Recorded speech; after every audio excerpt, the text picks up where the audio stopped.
நாம் தமிழரை பொறுத்த வரைக்கும் எந்த ஒரு தேர்தலையுமே இது வரைக்கும் அவங்க புறக்கணித்ததில்லை.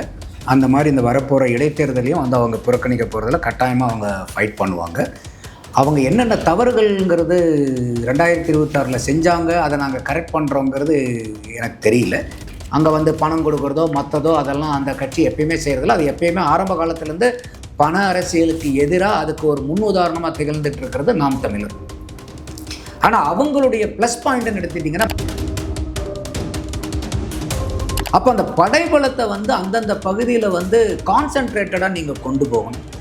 அப்போ இன்றைக்கி அடுத்த வரப்போகிறதுல வந்து இன்றைக்கி தேதி வரைக்கும் வந்து பார்த்திங்கனாக்கா ஒரு 6 இடைத்தேர்தலுக்கு வர மாதிரி இருக்குது. அப்போது அவங்களுடைய அத்தனை ரிசோர்ஸஸையும் மேன் பவரையும் கொண்டாந்து இந்த 6 தொகுதியில் இறக்கி இது வந்து வேலை பார்க்க ஆரம்பிக்கணும். இது தேர்தல் அறிவிக்கிறதுக்கு முன்னாடியே இவங்க அந்த வேலையை செய்ய ஆரம்பிக்கணும். இப்பயே வந்து நமக்கு அந்த 6 தொகுதிகள் என்னென்னு தெரியும். அதிமுக அவங்க ராஜினாமா பண்ணது திருச்சி கிழக்கு. அப்போ இப்பயே அந்த வேட்பாளர்கள் யார் யாருங்கிறத ஐடென்டிஃபை பண்ணி அந்த இடத்துல அவங்க இன்னையிலிருந்தே வேலையை ஆரம்பிக்கணும்.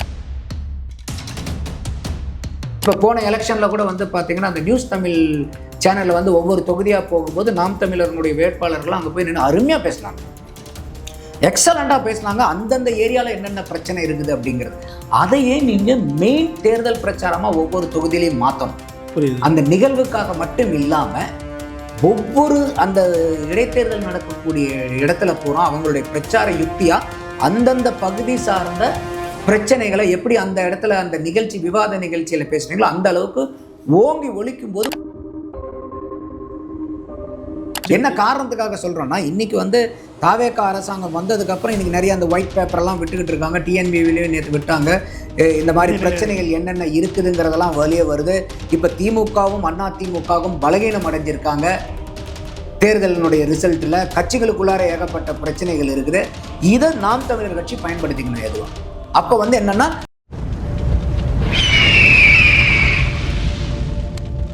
அரசியல் கருத்து நேயர்களுக்கு வணக்கம். இன்று நம்மோது சிறப்பு அரசியல் திறனாளர் திரு நந்தகுமார் அவர்கள். வணக்கம். வணக்கம் சரவணராஜ். ஸோ இடைத்தேர்தல் டிசம்பர் மாதம் எதிர்பார்க்கப்படுகிறது. ஆனால் அதுக்கு முன்னாடியே வரலாம் அப்படின்னு சொல்லிட்டு சில பேர் பேச ஆரம்பிச்சாங்க. அரசியல் இடைத்தேர்தல் எப்படி இருக்கும் அப்படின்றத தாண்டி நாம் தமிழ் கட்சியின் முக்கிய பொறுப்பாளர் இப்போ ஒரு விஷயத்தை வந்து பேசுகிறாங்க. கடந்த 2026 சட்டமன்ற தேர்தலை என்னென்ன தவறுகள்லாம் செஞ்சோமோ அதெல்லாம் திருத்தி கொண்டு தான் இந்த தேர்தலை அணுக போகிறோம் அப்படின்னு சொல்லிட்டு ஒரு விஷயத்தை வந்து சொல்லியிருக்காங்க. எதை மீன் பண்ணுறாங்க ஒரு பக்கம் இருக்குது. அவங்களோட பாசிட்டிவ்ஸ் எப்படி இருக்குது இந்த அரசியலில், இந்த ரெண்டுத்தையும் எப்படி பார்க்குறீங்க? அவங்களுக்கு நாம் தமிழரை பொறுத்த வரைக்கும் எந்த ஒரு தேர்தலையுமே இது வரைக்கும் அவங்க புறக்கணித்ததில்லை. அந்த மாதிரி இந்த வரப்போகிற இடைத்தேர்தலையும் வந்து அவங்க புறக்கணிக்க போகிறதில்ல. கட்டாயமாக அவங்க ஃபைட் பண்ணுவாங்க. அவங்க என்னென்ன தவறுகள்ங்கிறது 2026 செஞ்சாங்க, அதை நாங்கள் கரெக்ட் பண்ணுறோங்கிறது எனக்கு தெரியல. மேபி நீங்கள் எதை பார்க்குறீங்க? அவங்க என்ன மேபி என்னன்னு கேட்டிங்கனாக்கா, அவங்க வந்து போன தடவை அந்த தமிழ் தேசிய இயக்கங்கள் பூராமே வந்து ஒன்று சேர்ந்து ஒரு குழுவாக வந்து அவங்க செயல்படலை. மேபி அந்த தமிழ் தேசியம் பேசக்கூடிய நபர்கள் வாக்களிச்சிருந்துருக்கலாமே ஒழிய சீமானவர்களுக்கு. ஆனால் அவங்கள ஒன்றா சேர்த்து அவங்க வந்து கரெக்ட் பண்ணலை அப்படிங்கிறது என்னுடைய பார்வை. அதை வந்து அவங்க கரெக்ட் பண்ணணும். ரெண்டாவது வந்து அந்தந்த தொகுதி பகுதி சார்ந்த மக்களை வேட்பாளர்களை அந்தந்த பகுதியில் நிறுத்தணும். அவங்க ஆணுக்கு பெண் சரிசமமாக நிற்க வைக்கிறது, அதே மாதிரி வந்து பட்டியலின மக்களை பொது தொகுதியில் நிற்க வைக்கிறது, படித்த நல்ல வேட்பாளர்களை நிற்க வைக்கிறது, குற்றப்பின்னணி இல்லாத வேட்பாளர்களாக பார்த்து செலக்ட் பண்ணி நிற்க வைக்கிறது. இதுக்கெல்லாம் வந்து நாம் தமிழருக்கு சல்யூட். பட் என்ன ஒரு சிக்கல் அவங்கக்கிட்ட வந்து பிரதானமாக பார்க்கப்படுதுன்னா, சில தொகுதியில் சம்பந்தமே இல்லாத ஆட்கள்லாம் அந்தந்த தொகுதியில் போய் போடுறாங்க. அந்த நபர் வேறு தொகுதியில் நல்லா களமாடுன நாம் தமிழர் கட்சியினுடைய படை வீரராக இருக்கார். அவரை கொண்டு போய் புதுசாக இடத்துல போடுறோம். அம்பாசமுத்திரத்தில் நத்தம் சிவசங்கர், அந்த மாதிரி நிறைய கேண்டிடேட் வந்து அந்தந்த இடத்துல இல்லாத நபர்களை போய் போடுறது வந்து இது வந்து அந்த மக்களுக்கு உண்டான கனெக்ட் இல்லை. அந்த கனெக்ட், ஏன்னா அவங்க வந்து பெரிய அளவுக்கு அவங்க பகுதியில் நல்ல அறியப்பட்ட நபர்களாக இருப்பாங்க, நிறையா வேலை பார்த்துருப்பாங்க. இந்த நபர் நின்னாருன்னா இவருக்கு வாக்களிக்கணுங்கிறாங்கள எண்ணத்தில் இருந்திருப்பாங்க. அந்த இடத்துல நிற்க வைக்காமல் அதே நபரை நீங்கள் வேறு இடத்துல கொண்டு போய் போடும்போது என்ன ஆகும்னா பிரச்சனையாகும். அடுத்தது வந்து பார்த்திங்கனாக்கா, அவங்கள பொறுத்த வரைக்கும் கட்டமைப்பு வந்து ரொம்ப சரி பண்ண வேண்டிய சூழ்நிலையில் இருக்காங்க. வாக்குகள் கிடைக்குது, ஆனால் அவங்களுடைய அமைப்பு ரீதியான்னு பார்க்க போகும்போது இன்னும் வந்து பெரிய அளவுக்கு அமைப்பு ரீதியாக வந்து ஸ்ட்ராங்காக இருக்காங்களா மற்ற கட்சிகளை கம்பேர் பண்ணும்போதுங்கிறது வந்து கொஞ்சம் அவங்க சரி பண்ண வேண்டிய சூழ்நிலை இருக்குது. அதை அவங்க கரெக்ட் பண்ணணும். அடுத்தது வந்து அவங்க அந்த கட்டமைப்பு இல்லாதனால என்ன ஆகுதுன்னா, அவங்க எல்லா இடத்துலையும் பறந்து விழுந்து அந்த வேலையை பார்க்கும்போது அவங்களுக்கு அந்த ரிசோர்ஸஸ் பத்த மாட்டேங்குது. புரியுது. அப்போ அந்த ரிசோர்ஸஸ் அவங்கள பொறுத்த வரைக்கும் ரிசோர்ஸஸ்ங்கிறது மேன் பவர் தான். ரைட். அங்கே வந்து பணம் கொடுக்குறதோ மற்றதோ அதெல்லாம் அந்த கட்சி எப்பயுமே செய்கிறதில்ல. அது எப்பயுமே ஆரம்ப காலத்துலேருந்து பண அரசியலுக்கு எதிராக அதுக்கு ஒரு முன் உதாரணமாக திகழ்ந்துட்டு இருக்கிறது நாம் தமிழர். ஆனால் அவங்களுடைய ப்ளஸ் பாயிண்ட்னு எடுத்துட்டிங்கன்னா மேன் பவர், படைபலம் தான் அவங்களுக்கு. அப்போ அந்த படைபலத்தை வந்து அந்தந்த பகுதியில் வந்து கான்சன்ட்ரேட்டடாக நீங்கள் கொண்டு போகணும். அப்போ இன்றைக்கி அடுத்த வரப்போகிறதுல வந்து இன்றைக்கி தேதி வரைக்கும் வந்து பார்த்திங்கனாக்கா ஒரு 6 இடைத்தேர்தலுக்கு வர மாதிரி இருக்குது. அப்போது அவங்களுடைய அத்தனை ரிசோர்ஸஸையும் மேன் பவரையும் கொண்டாந்து இந்த 6 தொகுதியில் இறக்கி இது வந்து வேலை பார்க்க ஆரம்பிக்கிறோம். இது தேர்தல் அறிவிக்கிறதுக்கு முன்னாடியே இவங்க அந்த வேலையை செய்ய ஆரம்பிக்கணும். இப்பயே வந்து நமக்கு அந்த 6 தொகுதிகள் என்னென்னு தெரியும். அதிமுக அவங்க ராஜினாமா பண்ணது திருச்சி கிழக்கு. அப்போ இப்பயே அந்த வேட்பாளர்கள் யார் யாருங்கிறத ஐடென்டிஃபை பண்ணி அந்த இடத்துல அவங்க இன்னையிலிருந்தே வேலையை ஆரம்பிக்கணும். அப்போ இன்னையிலிருந்தே வேலையை ஆரம்பித்தாங்கன்னா அவங்க மக்கள்கிட்ட கொண்டு போய் ரீச் ஆகிறது வந்து ரொம்ப ஈஸி. ஏன்னா இன்றைக்கி இருக்கக்கூடிய சூழ்நிலையில் வந்து இப்போ தாவேகா வந்து ஒரு பெரிய உருவெடுத்திருக்காங்க. இந்த கடந்த 40-45 நாட்களாக வந்து பார்க்கும்போது மக்கள்கிட்ட அவங்களுக்கு இன்னும் வந்து அவங்க எடுக்கக்கூடிய அரசியலினுடைய நடவடிக்கைகளை பார்த்து நம்பிக்கை அதிகமாகிக்கிட்டு இருக்குது மக்களுக்கு. இல்லை ஊழல் இல்லாத அரசாங்கமாக இருக்குது, நல்ல லஞ்ச லாவண்யம் இல்லாமல் இருக்குது, நிறைய இடத்துல வந்து சிறப்பாக செயல்படுறாங்கங்கிற மக்கள்கிட்ட ஒரு நம்பிக்கை ஏற்படுத்திக்கிட்டு இருக்காங்க. அப்போது அதையும் மீறி இவங்க வெற்றி பெறணும்னா அவங்க இன்னிலிருந்தே போய் களமாடணும். அதோட வந்து இன்றைக்கி இருக்கக்கூடிய சூழ்நிலையில் வந்து திமுகவும் அதிமுகவும் என்ன நிலைப்பாடு எடுக்க போகிறாங்க அதுவும் வந்து ரொம்ப, ஏன்னா இப்போ 4ஆம் தேதிக்கு அப்புறமே மே 4ஆம் தேதிக்கு அப்புறமே 2 பேரும் ஒன்றா சேர்ந்து தாவேகாவை ஆட்சிக்கு வராமல் விடலாமாங்கிற அளவுக்குலாம் பெரிய அளவுக்கு இந்த திட்டங்கள் நடந்தது. அதெல்லாம் நடக்கலைங்கிறதெல்லாம் சுத்த போய் நடந்தது. இதை பல பேர் வந்து அதிமுகவில் இருந்தவங்களே பேசியிருக்காங்க. திமுகவில் இருந்த டிகேஎஸ் இளங்கோவனை கேட்கும்போது கூட தலைமை என்ன முடிவுக்கு எடுத்தாலும் நாங்கள் கட்டுப்படுவோம்னு அன்றைக்கி சொல்கிறாரு. தம்பிதுரை அதிமுகவில் இருக்கிற தம்பிதுரை வந்து எடப்பாடி எடப்பாடியினுடைய வந்து உட்காருவார் ஆட்சி அமையும், அதிமுக ஆட்சி அமைங்கிறாரு. செம்மலைன்னு நினைக்கிறேன், அவர் தான் நினைக்கிறேன், எடப்பாடி கிங் மேக்கர் இல்லை கிங்குன்னு சொல்கிறாரு. இந்த மாதிரி பல இடத்துல அதே மாதிரி பேபி வந்து கம்யூனிஸ்டினுடைய அகில இந்திய பொதுச் செயலாளர் சொல்கிறாரு. ஆங்கில சேனல்லே வந்து எங்ககிட்ட கூப்பிட்டு இந்த மாதிரி செயல் திட்டங்கள் இருக்குது, நாங்கள் வந்து அதிமுகவை ஆதரித்து ஆட்சிக்கு கொண்டு வர போகிறோம், நீங்களும் அதே மாதிரி சப்போர்ட் பண்ணணும்னு கேட்டாங்க. நாங்கள் முடியாதுன்னு சொல்லிட்டோம், அதனால தான் நாங்கள் தாவேகாவுக்கு சப்போர்ட் பண்ணுறோன்னு சொன்னாங்க. அண்ணன் தொல் திருமாவளவன் நியூஸ் 18 தனியார் தொலைக்காட்சிக்கு பேட்டி ஒரு 50-55 நிமிஷம் கொடுக்குறாரு. அதில் நேரங்காலத்தை முதற்கொண்டு எந்த நாள் என்ன தேதி யார் யார் போய் பார்த்தோம் என்ன சொல்லப்பட்டது எங்களுக்கு என்னங்கிறது பூரா பிச்சு வச்சார். அதுக்கப்புறம் இப்போ கொஞ்சம் சில மலிப்பெல்லாம் பேசுகிறாங்கன்னு வச்சுக்கோங்க. ஆனால் தெளிவாக அவர் சொன்னார் என்னென்னலாம் நடந்துச்சுங்கிறது. அதே மாதிரி கம்யூனிஸ்ட் சிபிஎம் சண்முகமும் சொன்னார், சிபிஐனுடைய வீரபாண்டியன்னு சொன்னார். RS பாரதி கூட சொன்னார் ஒன்று சேர்ந்தா என்ன தப்பு, ஒன்று சேர்ந்தா என்ன தப்பு, நாங்கள் என்ன பகையாளியா, பங்காளிங்க தானே. என்னப்பா இது புதுசாக இருக்குது பங்காளிங்கன்னு நீங்கள் இன்றைக்கி சொல்கிறீங்க. மக்களுக்கு என்றைக்கே தெரிஞ்சு போச்சு நீங்கள் பங்காளிங்கிறது. அதனால தான் உங்களுக்கு வாக்களிக்காமல் இன்னொரு கட்சிக்கு வாக்களித்து கொண்டாந்து உட்கார வச்சுது. அப்போ மக்களுக்கு புரிஞ்சதுக்கப்புறம் இவங்க சொல்லிக்கிறாங்க இப்போ ஆமாமான்ட்டு.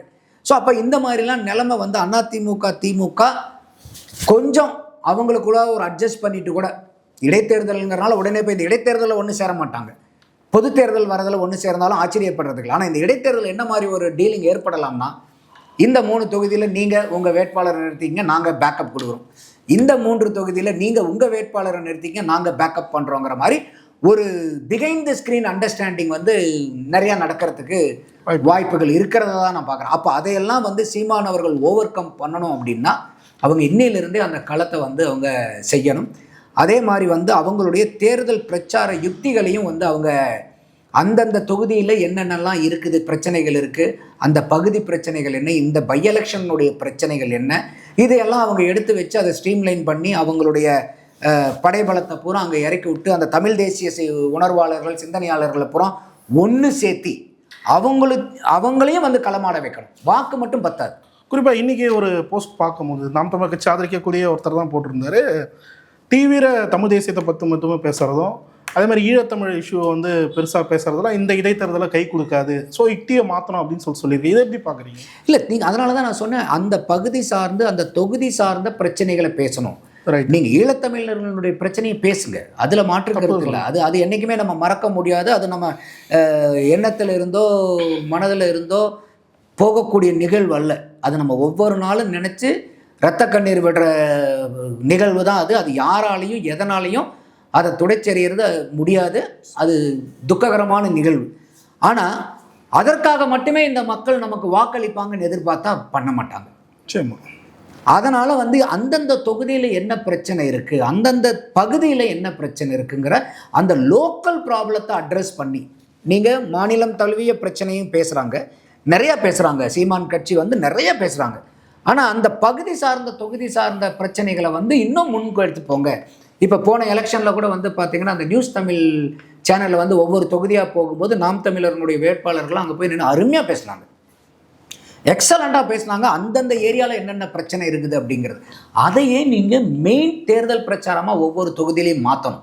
புரியுது. அந்த நிகழ்வுக்காக மட்டும் இல்லாமல் ஒவ்வொரு அந்த இடைத்தேர்தல் நடக்கக்கூடிய இடத்துல பூரா அவங்களுடைய பிரச்சார யுக்தியாக அந்தந்த பகுதி சார்ந்த பிரச்சனைகளை எப்படி அந்த இடத்துல அந்த நிகழ்ச்சி விவாத நிகழ்ச்சியில் பேசுனீங்களோ அந்த அளவுக்கு ஓங்கி ஒழிக்கும் போது மக்களுக்கு ஓ எனக்கு இந்தந்த பிரச்சனை இருக்கா. நீங்கள் பறந்து விரிந்த பிரச்சனைகளை பேசும்போது இது ஊருக்கே பிரச்சனை, எனக்கும் பிரச்சனை, போப்பா இது நான் கேட்டால் தீர்வு வந்துட போதுன்னு நினச்சிட்டு மக்கள் கடந்து போயிடுவாங்க. ஆனால் அவன் வீதிக்கு உண்டான பிரச்சனையை பேசும்போது ஐயோ இது என்ன பிரச்சனை அப்படின்னு பார்ப்போம். அப்போ எல்லாருக்கும் உண்டான பிரச்சனையை விட அந்த வாக்காளனுக்கு அந்த இடத்துல அவனுக்கு உண்டான பிரச்சனை என்னங்கிறத இவங்க தேர்தல் யுக்தியாக எடுத்து பேசினாங்கனாக்கா அவங்களுக்கு கொஞ்சம் நல்ல கை கொடுக்கணும் தான் நான் பார்க்குறேன். அது இல்லாமல் இடைத்தேர்தல்ன்றப்போ 6 தொகுதி தான் அப்படின்றப்போ இன்னும் கொஞ்சம் கம்ஃபர்ட் ஜோனில் இருப்பாங்களா? 234ன்றது 6 ஃபோக்கஸ் பண்ணும்போது. ஆமாம், அதனால தான் இப்போ ஏன்னா அவங்களுக்கு பறந்து விருந்து 234 தொகுதியிலையும் ஒரே நேரத்தில் அவங்களுக்கு வந்து அவங்களுடைய ஆட்பலத்தை அனுப்பிச்சு வேலை பார்க்குற அளவுக்கு இல்லை. வாக்காளர்கள் இருக்காங்க, ஆனால் களப்பணியாளர்கள் எத்தனை பேர் இருக்காங்கங்கிறதா முக்கியம். புரியுது. அப்போ இந்த இடத்துல வெறும் 6ங்கும் போது அவங்க ஒட்டுமொத்த அவங்களுடைய நாம் தமிழர்களுடைய களப்பணி செய்யக்கூடிய அத்தனை கட்சி உறுப்பினர்களையும் கூப்பிட்டு நிர்வாகிகளையும் கூப்பிட்டு அத்தனை பேர்த்துக்கும் இந்த 6 தொகுதியை வந்து அலோகேட் பண்ணி அதை இப்போ எப்படி மற்ற கட்சியெலாம் ஒவ்வொரு மண்டலத்துக்குன்னு ஒரு இன்சார்ஜ் போட்டு அதை எல்லாத்தையும் இறக்கி விடுவாங்க பாருங்கள். அந்த மாதிரி இந்த 6 தொகுதிக்கு நீங்கள் இன்சார்ஜ் போட்டு அதுக்கு சில நிறையா ஸ்ட்ரக்சரை கொண்டு வந்து அதை இன்னையிலிருந்து அவங்க ஆரம்பித்தாங்கனாக்கா நல்லா அவங்க அந்த வாக்கு சதவீதத்தை நல்லா காமிக்கலாம் இந்த இடைத்தேர்தலில். என்ன காரணத்துக்காக சொல்கிறோன்னா இன்றைக்கி வந்து தாவேகா அரசாங்கம் வந்ததுக்கப்புறம் இன்றைக்கி நிறைய அந்த ஒயிட் பேப்பரெல்லாம் விட்டுக்கிட்டு இருக்காங்க. டிஎன்பிவிலையும் நேற்று விட்டாங்க. இந்த மாதிரி பிரச்சனைகள் என்னென்ன இருக்குதுங்கிறதெல்லாம் வெளியே வருது. இப்போ திமுகவும் அதிமுகவும் பலகீனம் அடைஞ்சிருக்காங்க. தேர்தலினுடைய ரிசல்ட்டில் கட்சிகளுக்குள்ளார ஏகப்பட்ட பிரச்சனைகள் இருக்குது. இதை நாம் தமிழர் கட்சி பயன்படுத்திக்கணும் எதுவாக. அப்போ வந்து என்னென்னா அவங்க வந்து இப்போ தாவேக்காக்கு அடுத்த ஒரு மாற்றா நாம் தமிழர் கட்சியை வந்து அந்த இடத்துல முன்னால் கொண்டு வந்து நிறுத்தி திமுக அதிமுகவை எப்படி பின்னுக்கு தள்ளுறங்கிற அந்த வியூகத்தை வகுத்து அவங்க செயல்படணும். முத்தரசன் என்ன சொல்கிறாருன்னா அக்கறைக்கு இக்கரை பச்சை அப்படின்ற மாதிரி அவர் ஒரு கருத்தை சொல்கிறாரு. திருமாவளவன் அவர்களும் விஜய் அவர்களின் சட்டமன்ற பேச்சை வந்து விமர்சனம் பண்ணியிருக்காரு. திமுக கூட்டணியில் இருக்கும்போது இந்த மாதிரி இவங்க பேசி பார்த்ததில் இப்போ அதை பேசுகிறாங்க, அது வரைக்கும் வரவேற்கிறோம். பட் இதை பேசுறதுக்கான காரணம் என்னன்னு நினைக்கிறீங்க சார்? இல்லை, இப்போ இன்றைக்கி வரைக்கும் தாவேகா தலைமையில் உண்டான கூட்டணிங்கிறது எதுவும் இது வரைக்கும் அமையல.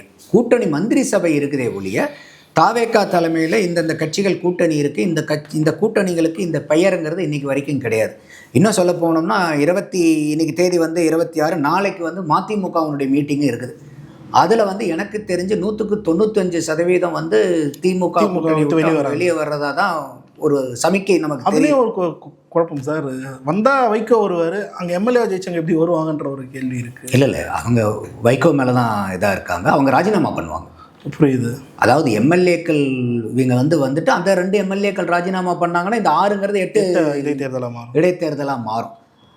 இல்லைன்னாலும் அவங்க என்ன பண்ணலாம், அப்படியே இல்லைன்னாலும் அது திமுக எம்எல்ஏ தான் இன்றைக்கி கணக்குக்கு. ஆமாம், நாங்கள் இந்த கூட்டணியிலேருந்து வெளியே வரோன்னு கூட அவங்க அனௌன்ஸ் பண்ணலாம். பட் எனக்கு தெரிஞ்சு வந்து பார்த்தீங்கன்னாக்கா மதிமுகக்காரங்க திமுக எம்எல்ஏவாக இருந்து திமுகவை விட்டு வெளியே போகிறது வந்து ஒரு இடியாப்ப சிக்கலாகிடும். புரியும். ஏன்னா அவரே வந்து என்ன சொல்கிறாருனாக்கா இவங்க மந்திரி சபையிலையும் இருக்கிறாங்க, வெளியே கூட்டணியில் நாங்கள் திமுக கூட இருக்கிறாங்கங்கிறது எனக்கே ஒன்றும் புரிய மாட்டேங்குதுன்னு ஐயா வைகோவே சொல்கிறார். இந்த மாதிரி விமர்சனங்களுக்கு முதல்ல சொல்லியிருந்தார்.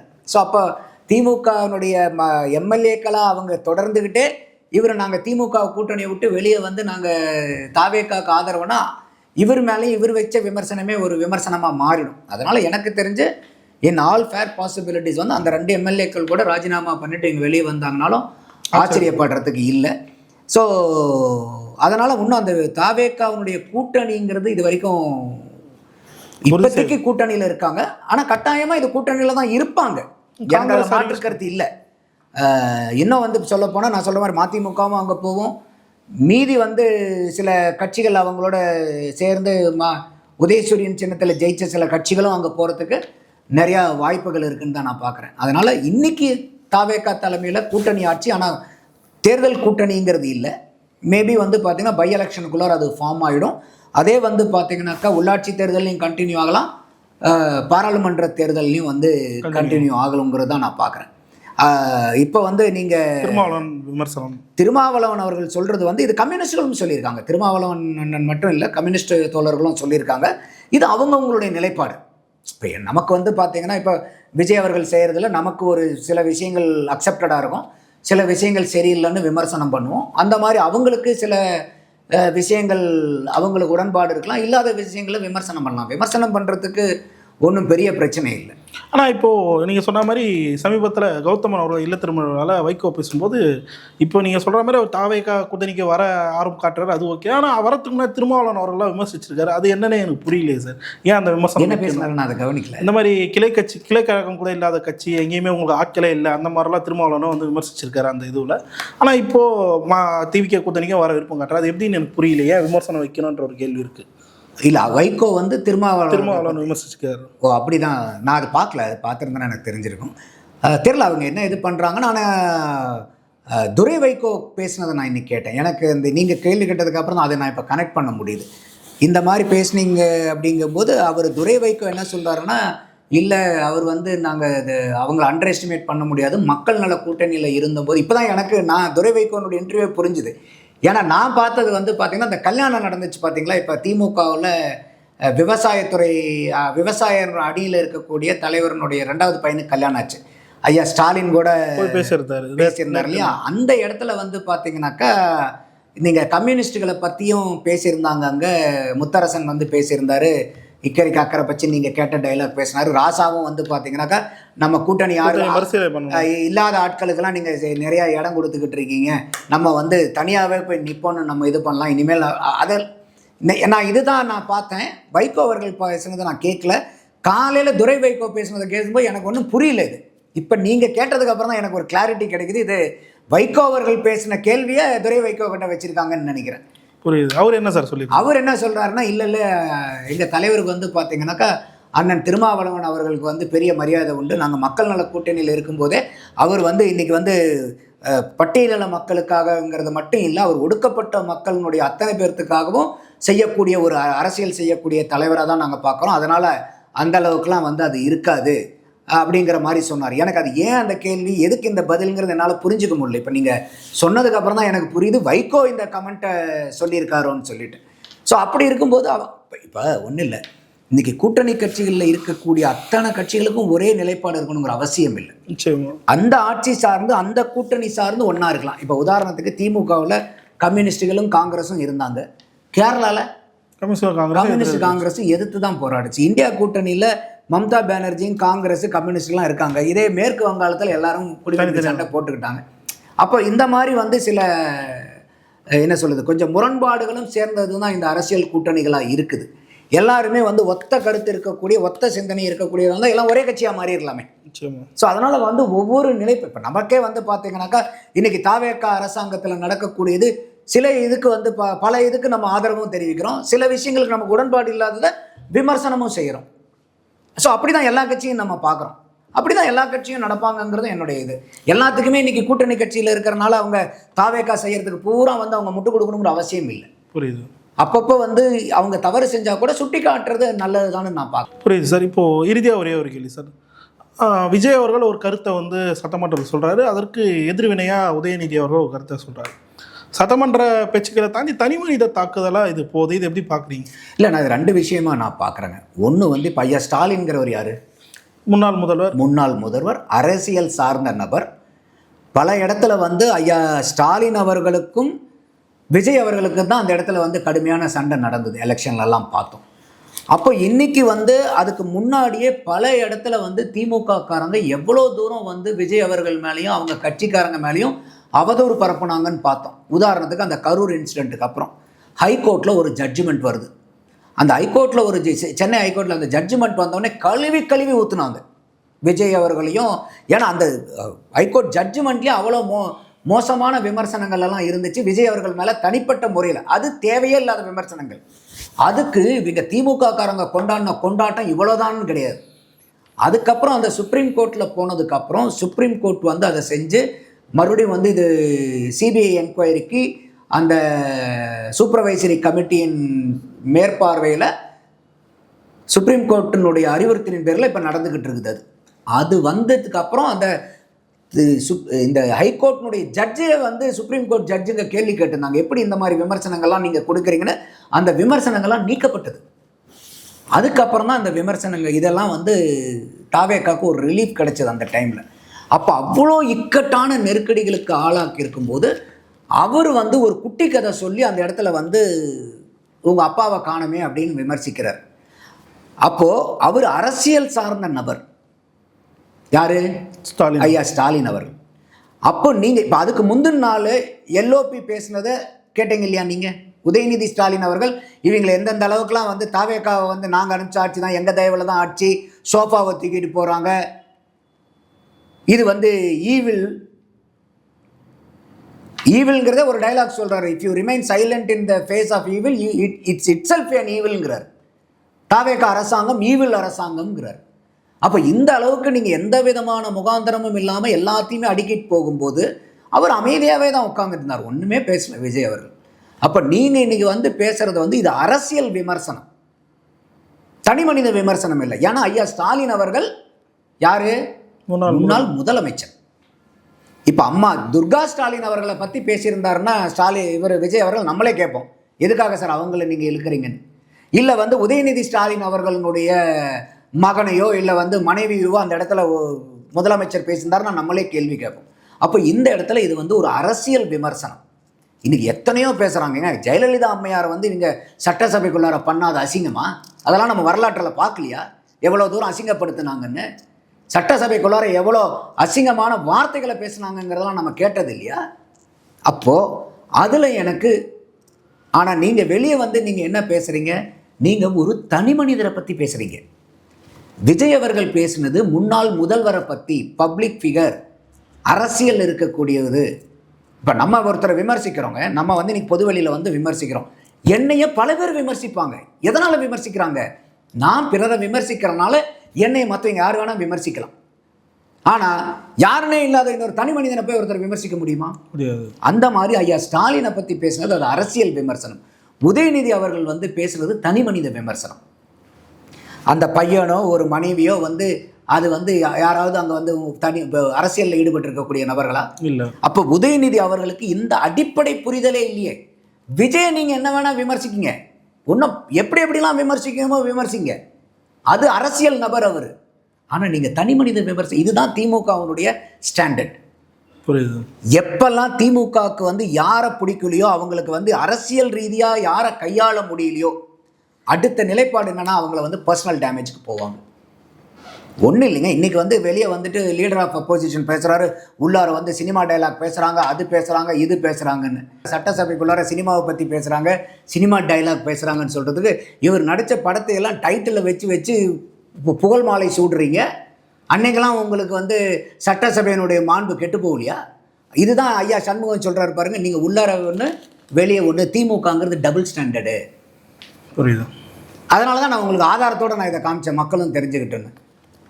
அப்போது நமக்கு வந்து ஒரு அரசியல் ரீதியாக யாரை வேணால் விமர்சனம் வைங்க. இப்போ அண்ணன் சீமான் அவர்கள் வந்து ஐயா இவர் நம்ம ஸ்டாலின் மேலே வைக்காத அரசியல் விமர்சனங்கள் ஏதாவது இருக்கா? இல்லை. ஆனால் இதே நேற்று கல்யாண மண்டபத்தில் ஒன்றா உட்காந்து பக்கத்தில் உட்காந்து பேசிக்கிட்டு இருந்தாங்க இல்லையா? அப்போ அந்த தனி மனித உறவுக்காக வந்து நாளைக்கு ஐயா ஸ்டாலின் அரசாங்கத்தில் செஞ்சதெல்லாம் சீமான் அண்ணன் வந்து ஸ்டேஜில் வந்து விமர்சனம் பண்ணாமல் விட்டுருவாரா? அப்புறம் அப்போது ஒரு அரசியலில் இருக்கிறீங்களா, அரசியல் விமர்சனங்கிறது வேற, தனி மனித விமர்சனம் வேற. தாவேக்கா செய்கிறது அரசியல் விமர்சனம், திமுக உதயநிதி அவர்கள் செஞ்சது வந்து தனி மனித விமர்சனம். புரியுது. இது ரெண்டுக்கும் வித்தியாசம் இருக்குது. அதுதான் வந்து ஒரு தரம். அப்போ அந்த திமுகவுக்கு இது எப்பயுமே இந்த வாடிக்கை உண்டு. இது சார் பலர் கேள்வி தெளிவாக நன்றி சார்.